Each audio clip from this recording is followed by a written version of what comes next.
Every year as summer ends, trees perform one of nature's most spectacular chemical displays, transforming green foliage into a fiery kaleidoscope of colors. This breathtaking show is not an accident. It's a critical and precise survival mechanism orchestrated by tiny chemical compounds called pigments within the leaf cells. To understand why leaves change color, we must first look at the most dominant player, the mighty green pigment, chlorophyll. Its presence is so overpowering during the growing season that it completely masks all other colors hidden beneath. Chlorophyll is the lifeblood of the plant, acting as the primary solar panel for photosynthesis, the process that turns sunlight, water, and carbon dioxide into food. This essential pigment is chemically designed to efficiently absorb the blue and red wavelengths of light, but it strongly reflects the green light.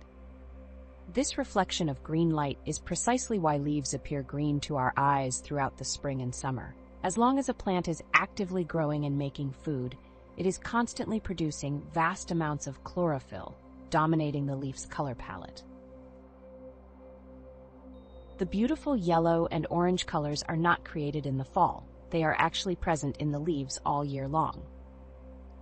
These are accessory pigments called carotenoids and xanthophylls.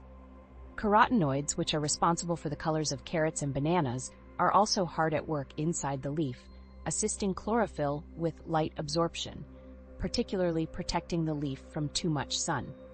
However, during the summer, the abundance of chlorophyll completely hides these other pigments, much like a loud drummer drowning out the softer instruments in a band.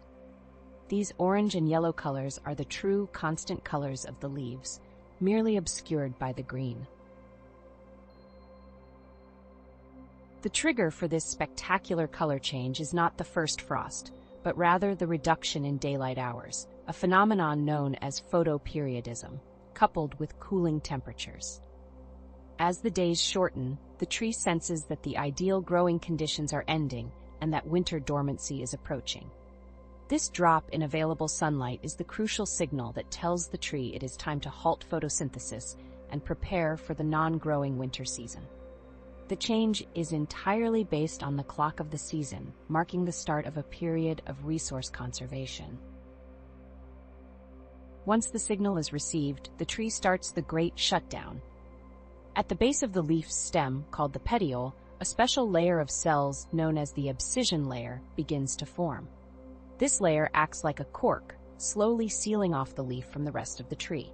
This cuts the water and nutrient supply, effectively stopping the leaf's ability to produce new chlorophyll. The existing chlorophyll, which is chemically unstable, begins to break down and disappear without being replaced, marking the end of the leaf's primary function for the year. With the continuous production of chlorophyll completely halted, its green color quickly fades. The dominating green mask is lifted, finally revealing the pigments that were there all along, the carotenoids and xanthophylls. These pigments, being much more chemically stable than chlorophyll, do not break down as quickly. The stunning yellows and oranges are, therefore, not new colors created in the fall, but simply the colors of the leaf structure that have been present since spring, now shining through. It's like turning off a bright green light in a room to finally see the orange and yellow furniture.